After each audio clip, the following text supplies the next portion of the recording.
And I think I did that because I was comfortable and I knew I wanted to be confident that I wouldn't be outside of my comfort zone probably. And so sometimes I think it's been easy for me to settle for small things. I don't know if I've always done that, but it's definitely been in my mindset to do this or that, but maybe don't apply for that.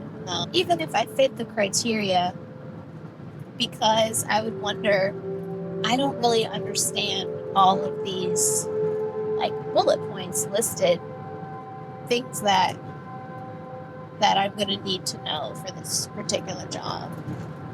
And I would let that limit me from even applying. That kind of feeling of comparison, whether it's how many hours do I have to be making art to consider myself an artist, or how much of my income needs to come from my art to consider myself an artist.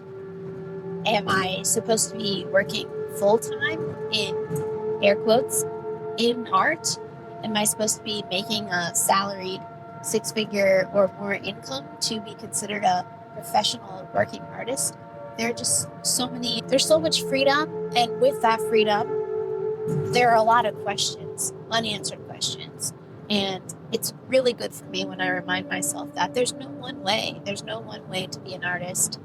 The life that you lead, the amount of time that you put into your art making practice is enough.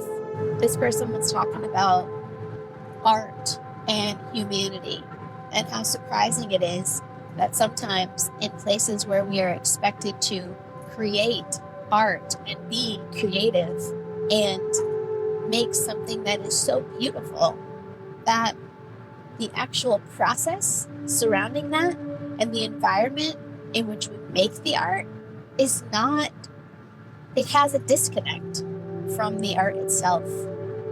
And it's not human. Whether it's the way that people are treated, this person was mentioning how in some of the art environments they've been a part of, it was almost like machine-like. And I really get that. I connect to that because I do think that the dance world as a whole, it's been tricky. It's been tricky with choreographers and dancers and teachers and dancers because we are not just people working with people, but we are people crafting movement on people. I don't like saying on people, but that's the way that it has been for years. One of the conversations that Gary had was with Spike Lee, iconic historic filmmaker Spike Lee. And in the conversation, Spike Lee mentioned just being a little slower to adapt and pick up the internet first came along, and him wanting to do things differently now when it came to jumping on board with new developments in technology today. And it was so inspiring to me to hear someone from a different generation that was able to honestly say, I didn't do this before, but I want to do it now. Not just because FOMO or whatever and feeling like he's going to miss out on something, but I think we know. I'm not going to say Spike Lee said this or anything or he knew, but I think we know when we missed the train or we did something that, for me, okay, you should have done that. You missed out on something great that you could have been a part of because you were afraid. I've done that, missed out on things that I could have been a part of because I didn't understand. And same thing going back to the job applications that I started with. I've missed out on opportunities that I could have been a part of as me with all my background and experience, whatever it was, I could have been accepted for and included with these opportunities.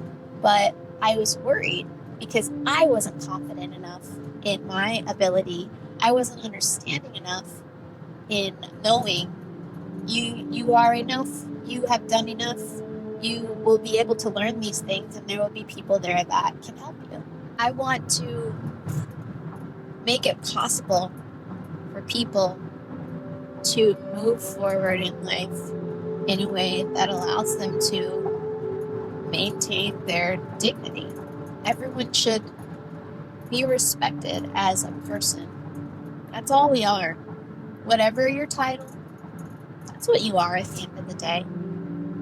All these titles that we've earned, we're still humans living in a world that we are building together.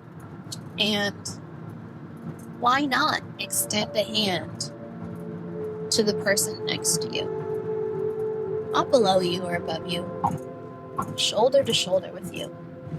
Hopefully on a level playing field. That's what I want. I'm watching my husband reach his arm out the window in the car ahead and pump his fist like, yeah, we made it. We made it. And it makes me chuckle. That's what I want. That's what I want for myself as an artist and for this art world. I want us to make it, and I want us to make it together. Let's do this.